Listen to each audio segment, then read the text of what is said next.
Are you looking for more out of your life? Do you need ideas on how to start new businesses and how to move forward in your own personal life? Well, guess what? You have come to the right radio show. At You Can Overcome Anything podcast show, you will learn and hear from many people from all walks of life who are sharing their challenges, their stories, the habits, and the mind shifts they had to overcome to become who they are today. On top, you will get a chance to connect and see how you can overcome anything by networking and learning about your next move through this radio show. I present to you our great speakers at You Can Overcome Anything podcast show with your host, Cesar Espino.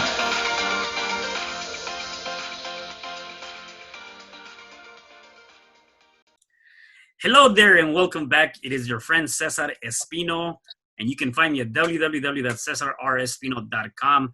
And you are at the You Can Overcome Anything podcast show. Today I have a special guest. Her name is Shannel Rivera. Hey Shannel, how are you? I'm good. How are you? I am doing great. Thank you for being here. I'm excited to have this conversation with you. Thanks. I'm excited to be here. Awesome. So before we dive in, I want to give our listeners a little bit of your background and then we can jump into it. So Shannel, she has a Beauty and Hustle, was born as a company when the founder, Shannel Rivera, realized that there was a huge need for women empowerment. Shannel was working in her corporate job and realized that she needed to do something different. She actually worked for FedEx and quickly transformed her team there into a powerhouse team that was the #1 in America. While FedEx, Shannel sought out empowerment and love from the beauty community online. It was during this time that Shannel created one of the top 100 most engaged Facebook groups, Beauty and Hustle. With Beauty and Hustle, Shannel has able to be a strong woman, but also able to embrace her femininity and help empower women across the world. So you've done a lot of great things when it comes down to just really empowering that feminine side of it. Yet it wasn't really the starting point. And I want to know about your background and how everything kind of led up to that. Yeah, so I actually born and raised in Los Angeles, born into a very low income family, hardworking, but very low income, single mom, had 3 jobs. I actually shared a bunk bed with my sister in my grandma's living room, and it was, my grandma, my aunts, my uncle, like it was everybody in one house. And I always thought that that's how people lived. I didn't realize it until I got a little bit older that oh, some people have their own beds, and their own bedroom, right? So, but I don't ever feel like I was deprived, if that makes sense. Yeah. So that's how I grew up. And, I started really figuring out that I was different in elementary school because I was always sticking out like a sore thumb. Like no matter where I was or what I was doing, I was always mislabeled at that point in when I was younger as being like the rebel, right? Like, oh, she talks too much. Yeah. She, she's rebellious. She doesn't want to listen. And it was because I was really advanced for my age. And honestly, things in elementary school was really boring to me. So I would challenge the process a lot. And as I grew older, I realized, oh, I'm not a rebel, I'm a leader. And that's kind of what that's taken me through life up until this point of understanding and respecting that rebellious side of me and turning it into a leader that helps other people kind of tap into that too. Yeah, right. And so it was through your high school years or through your elementary years that you realized that there was more to you than just kind of following this process that everybody, we're kind of, I won't say a victim, we're living in that process and we just don't know any different. So it was through that journey that you just realized like, man, there's something more for me than just sticking to the program? Yeah, so elementary school tested me a lot, and I didn't learn how to embrace that yet. And in middle school, I actually fell into gang life, hanging out in South Central LA Mm. with, some of the most notorious gang members. Again, didn't realizing, oh, this isn't normal that you have friends that are in the Mexican mafia. Like, I didn't Yeah. realize that. But I did realize that in that gang mentality, right, in middle school, that my leadership qualities were respected, that, Mm. I could challenge the process, I could show up, I could be a tough guy, and quickly, obviously, that lifestyle is not easily sustainable. And so actually what happened in high school is I started cheerleading. I started competing, Mm. dancing, like competitive dance. And it was so regimented, almost like boot camp style, almost like military style, that I wasn't the boss, but I was still in charge. Mm-hmm. So I had more of a structure. And through cheerleading, I actually learned, oh, okay, I need to not just go off the deep end with my rebellious side, but actually tap into it. And it's through cheerleading that I really learned how to become a really servant leader, and how Mm. to use all of those qualities, that were basically built into me, but I learned how to use them in the proper ways instead of just going off the deep end, and so Yeah. that's kind of that progress. And then once I left high school, again, I kind of lost my footing a little bit because I didn't have that regimented scheduled thing all of the time. And what I ended up doing was just, through work, starting to build and wanting to, be at work all the time. I turned into a workaholic since the age of 16, just work, work, work, because if I wasn't working, I was going off the deep end in other ways, right? So Right. I needed to just stay focused, keep my head down, and do something productive with my time. Yeah. No, yeah, definitely. And I'm interested to know, like, what led you to probably falling to the wrong hands or getting to gangs or any of that stuff? Because a lot of times that, some people might go into something like that and then they get stuck, right? Obviously, that's not the case with you, which is, I think, why this is even more powerful, because that's what we want to be able to empower men or women alike, that a particular situation or circumstance should not define who you are, right? Nevertheless, though, what was it for you that led you to not following, maybe a more positive road? Yeah, it was really not understanding, like, the power that I had through my leadership abilities and how to actually display those. And it was also this deep down yearning inside of wanting to belong somewhere.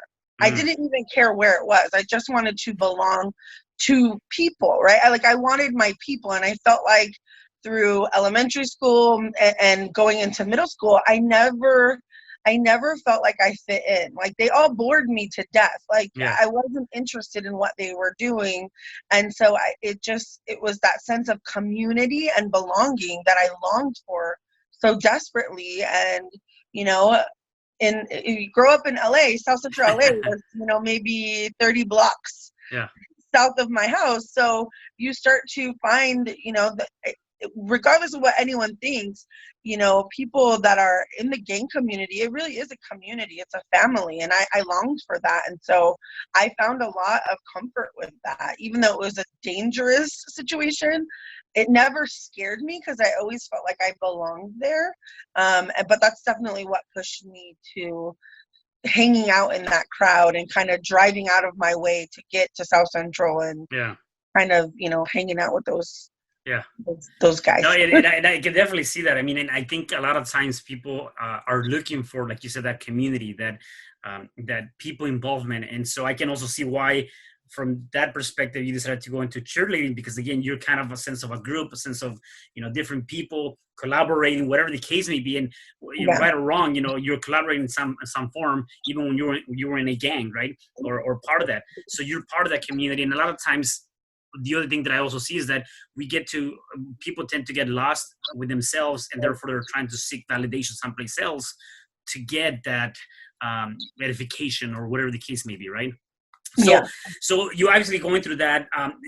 What was it that really was that tipping point and that aha moment that said, you know what, I am a leader. I need to take this and create something bigger. Was it at corporate, dealing with the bureaucracy, or seeing how women were maybe perhaps being seen different than men, or at which point that happened? Yeah, so I had a job for 10 years, and right before the recession hit in 2008, I quit. I had met this guy, and luckily that turned out okay. He's my husband now. So, but I met him, and I still, I mean, I had worked at this job for 10 years, and I still felt like I didn't belong. I was just always searching for this sense of belonging, and I had been there 10 years, and I didn't feel still like I belonged, so I quit. And I found my belonging with my husband, right? Again, still like searching for this community, even though it was just him and I. Mhm. And so eventually that grew really tiring to me. We were on the road, he was working, but I had lost everything that I had worked really hard for my whole life. And so I said, hey, I'm going to move back to LA. I'm not going to travel. And if this works out, great. And if you want to keep traveling, go for it. But we got to do something with ourselves. And he decided to quit his job and, move to LA with me. And I actually looked for jobs for him. So I looked for a job at FedEx for him. And I applied for a part-time position at FedEx for myself. And I got a call back the very next day for myself. And I thought, what do I know about FedEx? Absolutely nothing, right? Yeah, yeah. But I thought, this would be a really good way for me to not have to go back into the hospitality industry and all of that. So I interviewed, and they kept saying, you're way overqualified for this position. And I said, well, how long does it take to have your job? The person Mhm. that's interviewing me, they're like, oh, years. Oh. And so I remember calling, my husband, he was my boyfriend at the time, and going, it's a really crappy job they just offered me, but I'm going to take that lady's job in a year. Mm. And he was like, what? And so, Yeah. I just kind of put my head down, and I quickly realized at FedEx in that moment, I realized, wow, there's a lot of things that are not being given to certain people because of the way they look, or Mm. because they're a woman versus a man. And I literally sat down, and I made notes and notes of where I wanted to go within FedEx, what I wanted to accomplish. And I literally woke up every day, and nothing was going to stop me. And within 1 year, I had my own store. And within 2 years of having a store, I became a district manager. And um, it was at that level. I kept, people are like, well, why do you want to be promoted? Is it for the money? And I've never been money driven. I said, no, because the more power you have, the more you can give it away, right? So Mm. I knew at that level, I could empower so many more people versus just being a store manager, right? And Yeah. so that's what I was always gunning for, was to have this rank, this high title, so that I could have, hundreds of people underneath me that I could really empower. Yeah, no, I love that. Being able to have more power to give it away. I think it's Zig Ziglar said, if you give enough people what they want, you will get whatever you want, right? And it's kind of like the same message there. Yeah. What was your driving force, though, to go in there and call your husband, and having that determination that I'm going to take that lady's job in a year? Like, because a lot of people go and they get jobs and they just stay there, and although they're trying to, they know they don't want to be in that position, they want to be able to grow out of that position, they don't necessarily have perhaps the drive, or a lot of people say the why, or the motivation. What was it for you? Yeah, I felt a little bit responsible for asking, my boyfriend at the time to quit his six-figure career. Mm. So I feel like a little bit of that. But honestly, Cesar, like deep down inside, I knew I was meant for more. And the older I've gotten, the more prevalent that has become. And so it was really in that moment that I stopped thinking about me, right? Mm. Like I started to realize, even the day one at FedEx, I started to realize my life is not about me. It's about everybody else that I can impact, that I can inspire, that I can teach, that I can give no nonsense criticism to, and they can take that and do with what they wish, right? So it was just this like aha moment of I'm getting older, so I need Mm. to like figure out my life, so to speak. Yeah. But I know I wasn't just here to, ship boxes and make copies. So what was my purpose? And so I started digging really deep. And I realized it was impact. Like, I was put on this earth to create massive impact. And so I knew that the more power I had, the more power I had to create massive impact. Yeah. How long were you at FedEx before you decided to take your leap of faith and do your own thing? I was at FedEx for 7 years. Okay.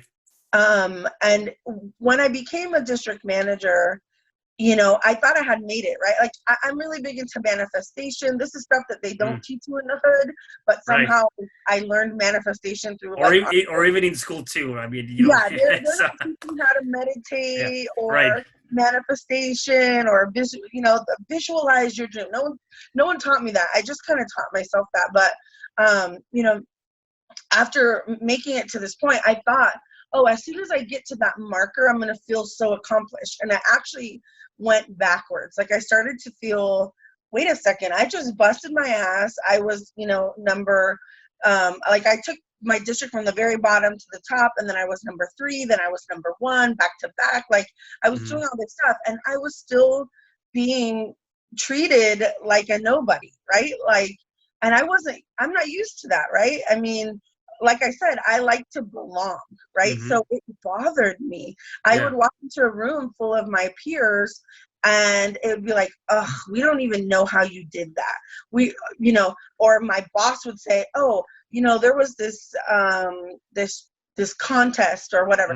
And we see that you were number 1 in the contest, but we're having our guys, investigate it to make sure none of your team cheated. And I'm like, Wow. First of all, I'm not even smart enough to cheat. Like, you know what I mean? And I have so much integrity. So when I got to that point, that was really my tipping point, because I had reached this milestone high and I felt like shit, right? Like, I felt like complete crap.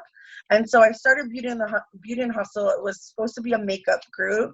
I started it overnight at my kitchen table crying, just like, why do I feel like this? I should feel so, distinguished and amazing, right? And I didn't. I felt like crap. And so I started Beauty and Hustle, and overnight we had over 5,000 people asked to join. And now we're at 22,000 people. And we actually stopped taking people for like over a year because it became a lot, right? It was a lot to people. So that's how Beauty and Hustle was born, was because I felt like if I could reach this milestone in my career, I would finally belong, right? I would be at that place where I belonged, and it was successful, and it was lucrative, and there was money, right? And I got there and I was like, oh shit, these are not my people. Like, my team was my people, but my peers and everybody above me, not my people. So I set out to Facebook and I created my own group of an amazing community of my people. And it brought me so much joy. And so I started realizing that there could be a business built into it, and I started to monetize it almost immediately. And I did both of them. So I did like my side hustle with Beauty and Hustle. We sold hoodies, we sold tank tops, we created our own lipstick line. Like, we did all of this stuff, and I was still working, 70 hours a week, going back and forth. And I actually left 7 years. I came back from a trip that I had earned in Hawaii, and I had applied to do a lateral transfer to Vegas, right? I mean, I'm number 1 in the country. My team is happy. They love me. And I asked for a lateral transfer because we couldn't afford a house in LA, because, LA houses are ridiculous. And they denied me. They told me no. And I was like, well, I already bought a house. Like, so I was not expecting for you to tell me no. And I remember it distinctly. Like, I told my mom, she's an accountant by trade, and she's the CFO for Beauty and Hustle. And I told my husband, I'm like, I'm quitting FedEx. And I was like, I said it, and I was ready for them to be like, are you crazy? Yeah, you're right. And they both looked at me and they're like, yeah, it's time. And I about almost had a heart attack, right? Because I'm like, oh, here I am with this 6-figure career that I just busted my butt off for, but it just wasn't my place, And so after 7 years, I left. It was scary, but I felt so calm. I knew that I was going to be okay. And I've been gone for 3 years and running Beauty and Hustle, and I've never looked back. Like, I'm happy I left. Yeah, and I was gonna say it's not easy to leave a company like FedEx or any. I come from the logistics industry too, so I can relate to a lot of that. And even for me, leaving my last job working for corporate news, Houston, which is a global freight forwarding company, Yeah. it was hard to leave a six-figure job, and I think that's where a lot of people get stuck, right? It's like, I know I don't enjoy this, or whatever the case may be. I know there's a different calling for me, yet this is good. This consistent paycheck per se is good.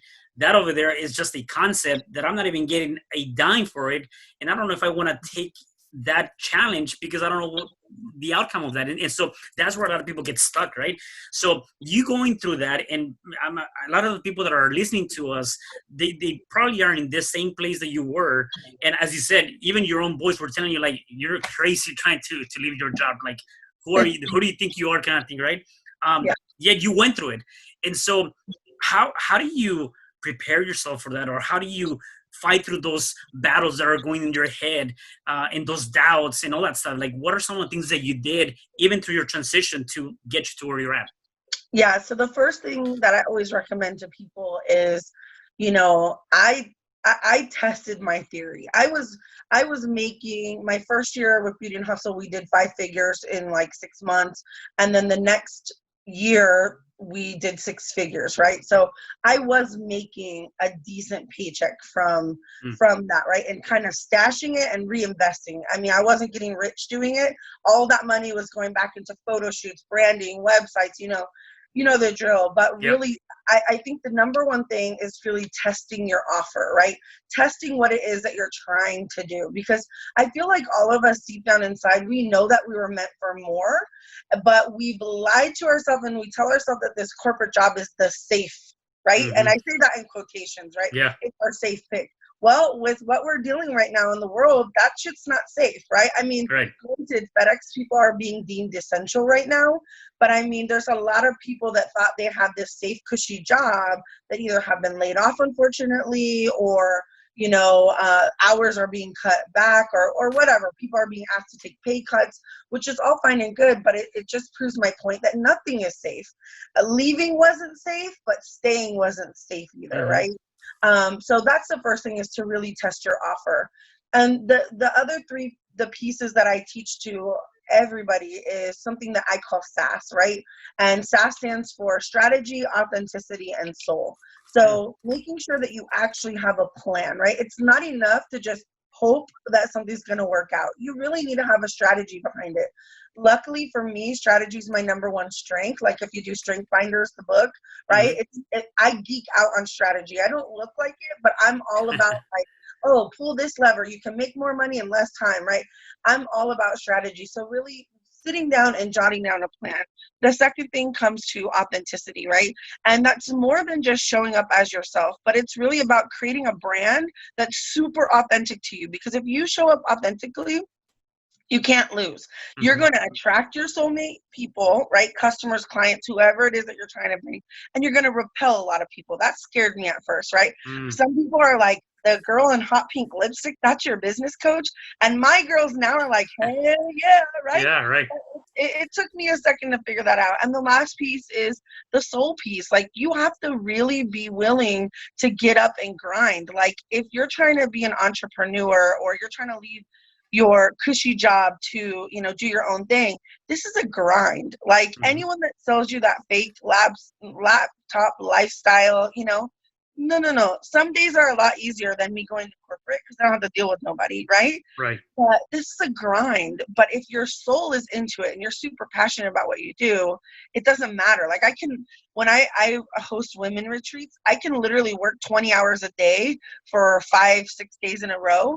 And I'm on this like high, right? Mm. So it's a hard grind, but I don't care. I'm so excited. So I would say, really test your offer, make sure you have the strategy, make sure you're showing up authentically to the marketplace, and make sure that your soul is really ready for that, right? And the other thing too is, it's not good enough to just write down your goals. You have to figure out, what does that goal do for you, right? So a lot of people say, oh, I want my own business because I want money. Well, what does that money do for you? Because that Yeah. money does different things for everybody, right? So it's not enough to just try to manifest money or manifest a company to make money. Like for me, you know, that money allows me to have more quality time with my family, that I didn't have when I was at FedEx, even though the money was there, you know. Right. So it's Yeah. really important to like really go there, go deep to figure out what it is that you really want. Yeah, and I refer to that for me as what is my highest intention. You know, what am I planning to do with all of these things that I'm working on? What is that ultimate? You know, some people say your mission or your vision statement, whatever. I'm like, what is my highest intention that I'm trying to accomplish? And that was actually one of my next question was, you know, if you were to look at the things you're trying to accomplish, things that you're trying to do, and you kind of already mentioned some of them. Is there anything else that you're working on in terms of your highest intention of giving back in what I call this journey, this life that we're in? Yeah. So for me, I'm really at the point of expansion, right? The people that know me really know me. My girls inside of Beauty and Hustle, they know me, they love me, they trust me. I have people that have literally went from buying a tank top from me to showing up and spending a weekend retreat with me and everything in between. They've bought it all. They've watched all the lives, right? I've had people really grow with me. And so for me, I'm really at the point of expanding and getting more people in the world to know who I am so that I can create bigger impact. You know, I know that I was meant for more, and some people may say, well, you know, like 100,000 people follow you across all platforms. That's a lot. And for me, I feel like I'm just barely getting started. Yeah. I really want, you know, especially in the minority community, when I look at speakers, right? And I'm sure you can relate to this. When I look at people on stage, nobody looks like me. Mm-hmm. There's nobody, there's no Latinas that are really like, wow, you know, they're just out there. You know, I want somebody to really represent Mm-hmm.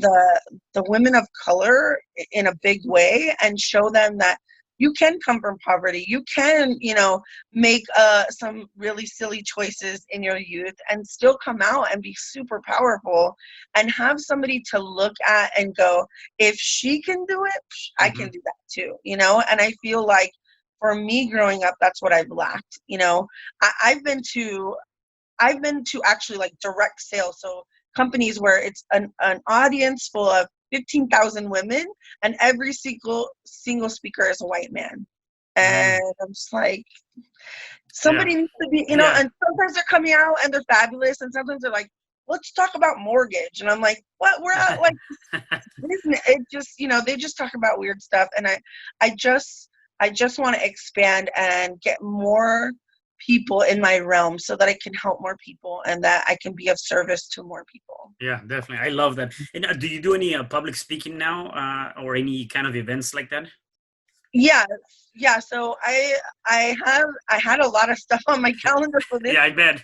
Yeah. That's kind of all up in the air, but I mean, I've recently spoke at Wonder Woman in Tech in Long Beach and Nice. Woman in Power X in Fort Lauderdale. So I've spoken on a bunch of different stages, primarily that I try to target ones that are more heavily, you know, women in the audience because I feel like there's not a lot of advocates for us. On Mm-hmm. top of that, too, I feel like the way that even other women speakers speak to women is in a very coddling nature, like a Mm-hmm. very nurturing nature, right? Mm-hmm. Like, oh, go get it. Like, it's always go get it. And I'm Yeah. like, and how, like, nobody's teaching these women how, Yeah. right? Like, give me some bullet points. That's great that I feel good, but unless I have actionable steps, Yeah. now what do I do, Susan? Like, I feel great, you know? And Yeah. so I feel like my approach is a lot more abrasive Mm. and sometimes it kind of smacks women in the face a little bit, but then they go away and they're like, you know what though? Like I have all of these notes of actual stuff I can do. So I speak on stages like that and then I host my own events as well in Vegas. Yeah, definitely. And so, what is this? You have a 4 day women retreat, right? What Yeah. is? Give us a little bit of that. What is that entail? Yeah, the retreats are my favorite thing ever. I feel like when people ask me about them, it's like talking about my new favorite little baby, right? Yeah. We've been doing the retreats for 2 years and I love them so much. They're actually called Badass with SaaS. SaaS is the strategy, Yeah. authenticity, and soul. And when I teach SaaS online, we start with strategy and we go that way. In the retreats, we actually start with the soul piece because what I've learned Mm. with working with thousands of women, is a lot of women specifically have a lot of baggage in the soul department, right? They feel guilty for wanting to work. They feel guilty for getting a nanny, or they, not everyone needs a nanny, but they feel guilty from being away from their family a little bit or whatever, or there's resentment in their relationships because of it. So we really dig deep into the soul piece of what is it that you want and why, right? Because if a lot of women will say, oh, well, I want more time with my kids. Great.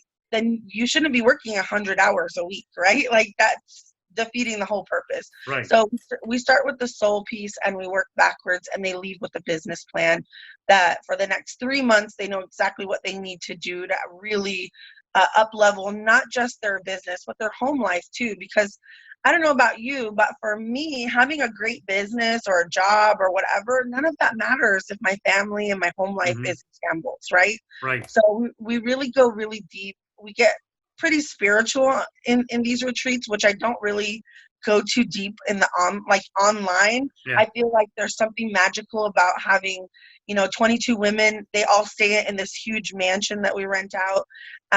It's kind of like this adult slumber party, but there's something really magical when you're kind of locked indoors with all of these people, and you start to break down walls and admit things that you normally would probably never talk about. So my clients like to say it's business mentoring meets life coaching, right? And it's really where they come and they figure out what is it that they want to do, and then we figure out how to get them a game plan for it. And they're my favorite things ever, and I can't wait for this quarantine to be over so we can get back. Yeah, no, I bet. And one thing that just came to mind, and I want to get your opinion on this. I think that female, and probably more females more than men, and men alike, they always go through they play this victim role, right? I'm victimized by the society. I'm victimized because I'm a female, because I have to be a mother. I'm victimized because whatever the case may be, right? And it's like in neuro-linguistic programming, there's three elements, right? You have the victim, you have the perpetrator, and you have the rescuer. And sometimes you're in that cycle, that vicious cycle, and just keep going and going and going. And you got to be able to step out of that to be able to take your life to the next level. And obviously, it seems, and I can see that for you, you are not in that cycle. You're definitely on the outside. What is one thing that you can tell, our listeners in terms of how to get out of that, how to get out of that victim mentality, right? Because even like right now we're going through, right? A lot of people say, well, the government or this or that, everybody's going through it the same. Yes, probably some people are getting impacted differently than the others, except everybody's going through the same thing. And so we have to not play that victim role and figure out what can I do? What can I learn from here and do something different, right? Yeah, I think there's two things. The first thing is you can either make excuses or you can make solutions, but you can't do both at the same time. So if you want to make excuses, right? And I always use weight loss as mine, because that's just me personally, one of my little, weights here, right? If I'm going to eat cheeseburgers, I'm just going to be happy with the weight that I'm at, and I'm not going to sit there and cry after I've eaten a cheeseburger, right? But I can either make a solution for that, or I can make an excuse, but I can't do both at the same time. So that's what I teach, my clients all of the time. The other thing too that has really changed my life is understanding that life is happening for us, not to us. And that everything that we're going through, the good, the bad, the ugly, everything in between, we get to experience that, right? We get to experience that. It's a honor and a privilege, even the bad stuff, right? And so once you understand, like, and the most powerful conversation probably I've experienced at my retreats was, they're polar opposites, right? One came to the retreat going, oh, I don't think I really want to do this business anymore. I really want to be a better mom, but like, then I'm just a mom, right? And I have this other client who's a really powerful lawyer. She also has a side hustle. And at the last night of the retreat, we have this really intimate dinner that is my favorite part. And they go around, and the powerful lawyer says, it really pisses me off when you say you just are a mom, because and she goes, well, she was kind of taken aback, and I'm like, oh, where's this going? And the lawyer says, I can't get pregnant. And Wow. the lady who has just deemed herself as just a mom looks at this powerful badass. I mean, this lady is bad, Yeah. right? They're both badasses in their own rights. But it was this aha moment for everybody there that there's a lot of things that we're getting to deal with, right? And that when you can change your mindset of, you know what, I grew up poor. That didn't happen to me. It happened for me so that I could learn how to teach others how to overcome that, right? But if you can change that mindset and understand that everything you deal with is an honor and a privilege, and I know it's hard, right? Yeah. Especially right now, people are listening, they're like, oh, whatever, girl. Like, I mean, I've Yeah. been bankrupt. I've been broke as hell. I've been everything, right? I've been hanging out with the mafia. Like, I've done all of this crazy stuff, and I don't regret any of it. Like, I'm so Yeah. thankful for all of those hard times, right? So I think it's really changing that mindset. And then really asking yourself in that moment, am I making a solution for this situation, or am I making an excuse? Yeah, no, I really love that. And it definitely is not happening to you, it's happening for you. I love that. And then the other thing too is I think that anything that we're going through, it's a lesson, it's a educational experience. Whatever you went through in the past does not define your future.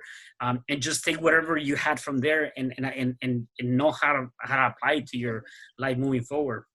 um what do you do on a day-to-day basis to put you in a positive set of mind and stay very active and energetic the way you are? Yeah, so the first thing that I know people will roll their eyes at me for is I don't look at my phone for the first hour of my day. Mm. And it's so funny because my clients are like, well, I make all my money on Facebook. If I'm not there, I'm not making money. I'm like, Susan, that's how I make my money too, right? But what it does is it really allows for me to wake up and step into more of, this is my life. I'm in control. I'm not worried about Facebook or my clients or anybody. I gotta take care of me. Specifically with women, we tend to, pour into everybody else, but we never let anybody pour into us, or we never fill up our own tea kettle, right? So we're just pouring from an empty tea kettle thinking that we're helping people, when in reality we need to recharge. So I don't look at my phone for the first hour, and I take a shower in the morning and I meditate for at least 30 minutes and really writing down what I'm thankful for, and starting off my day with gratitude. And let's just be honest, it's not always easy, right? Sometimes I'm rushing, or sometimes I've got 14 dogs, and sometimes it's just like mayhem over here, right? But really understanding that I'm in control, and that whatever this day is gonna happen, I can control a majority of it. And everything that I can't control, I gotta let it go, right? So I'm huge on meditation, and I'm huge on really understanding um, how grateful I am, even when I'm in a bad place, right? Because I'm teeter-totter too. I'm human, right? But just coming from a place of gratitude and understanding really helps me show up for my clients in a bigger way. Awesome, I love that. So meditate, shower, and don't look at your phone. That's pretty Yeah, awesome. Yeah. yeah. Okay. And in terms of, so you primarily work with women. Have you ever done, or are you thinking of doing anything with men too, or is just really that's your focus just right now, that's your avatar? Yeah, so I mean, obviously when I was at FedEx, my team was 50-50, Right. right?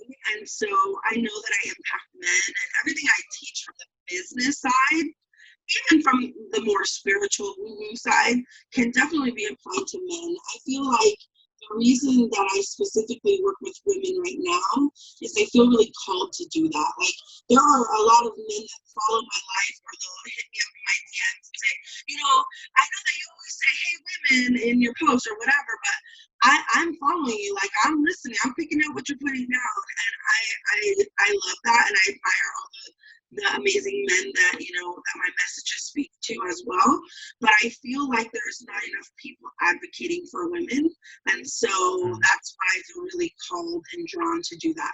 I do some consulting for some Fortune 500 companies, and typically the CEOs are usually male. And so when it comes to my C-suite work, working with people in that corporate level, they are typically men. And so I do work with that. I just don't do any like group coaching or anything like that.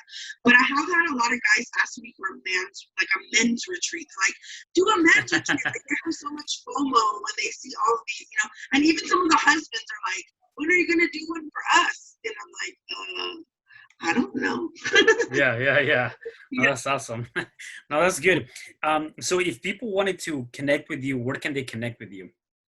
Yeah, so they can connect with me. I'm Shannel Rivera on Facebook. I answer my own private messages. I pride myself in that. People think I'm crazy, but my messages are always open. I really try to be available for people so that if they need anything. And then I have 2 groups on Facebook. One is called the Beautyandhustle Think Tank. It's really, for women in business. There's men in there too, but people in business that want any types of tips and tricks and that kind of stuff. And then hashtag Beautyandhustle is my Facebook group that started off as a makeup group, turned into an amazing sisterhood. And then I'm Beautyandhustle everywhere. So Instagram, TikTok, and then my website, beautyandhustle.com. Yeah. Oh, that's awesome. So I have one last question for you. Yeah. You've given us a lot of great tips, nuggets, just so many different ideas. And truly, I can see that you are a person that has been able to overcome so many different obstacles, and you've been able to learn from those and apply the teachings that you got from that. So what would be one thing that you can tell our listeners and viewers in terms of what they can do if they're going through a challenging time and they can overcome that? Yeah. The best way to overcome a challenging time is to really sit down with it and ask yourself, what is the lesson I'm supposed to be learning right now? Because, if you've ever seen, we all have that one friend that goes back to the ex, right? And goes back. And then maybe she finally leaves and she gets a new boyfriend and he's the same kind of piece of work, right? It's because we're not learning the actual lesson that the universe is like putting in our face. And I honestly feel like this whole pandemic, all of us being stuck at the house, Mother Nature kind of healing itself. I feel like this is kind of a smack in the face from the universe going, hey, I've been trying to teach you guys this for a long time and nobody's listening. So what's the lesson that this is trying to teach us? And I feel like right now with the pandemic, it's really about what is really that important. Was your job really that important? Or is it your family? Is it your home? Is it, the way that you take care of yourself and make sure that you're healthy and those kind of things. So that I would say that's the number one thing. And when I was younger, I wish somebody would have taught me that, because I was angry for a long time. Like life isn't fair. This, all this bad stuff always happens. And it's like, pendeja, like it's happening to you because you're not learning from it. You're it's going to stick you right back into that cycle until you're like, oh, I'm not supposed to put my hand on the stove. Oh, okay. Right. So I think that that's the most important thing. If you feel that way, this is happening for you. This crappy situation is happening for you. And I know that you could roll your eyes at me right now if you're in it deep, right? But what's that lesson? Is it, hey, I need to have a backup plan. Hey, I need, whatever the lesson may be. But I feel like that's the most important thing that I ask myself when stuff starts to kind of get derailed. No, yeah, I love that. I really love that, and I love your sass. Definitely something for people to really embrace and contact and all that stuff. Shannel, you've given us so much great information. I really enjoy our time here. Is there anything else that you want to tell our listeners and viewers? No, I mean, I've had a great time. I hope that you guys realize that, the most successful people, this is what I didn't realize in poverty, right? You see people, I mean, growing up in LA, you see Beverly Hills, you see celebrities, and you're kind of immune to them. You just like whatever, right?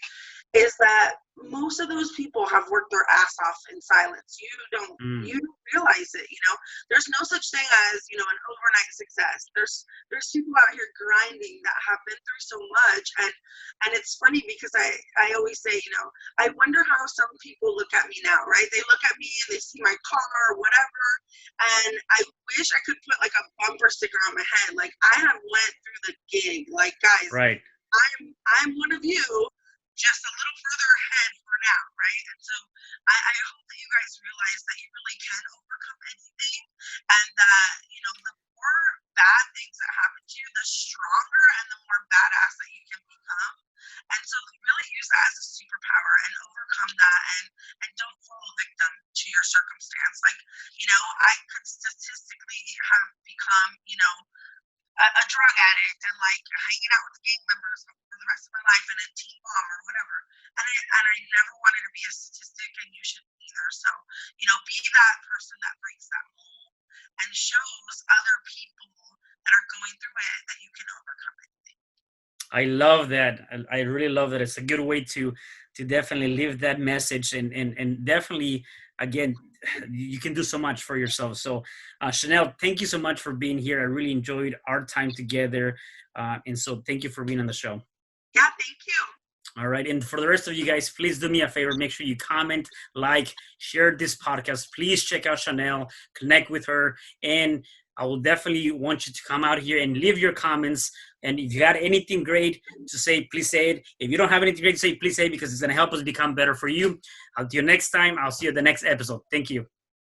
Hi, I'm Cesar Espino, real estate investor, business coach, and consultant, and author of the book, You Can Overcome Anything, Even When the World Says No. My number is 424-501-6046. In my book, I talk about making the necessary changes to shift your mind for prosperity and certainty. Pick up your copy at Amazon. I also love helping families with their real estate and can purchase your house fast and all cash. Follow me on Instagram, Facebook, and LinkedIn. My number is 424-501-6046.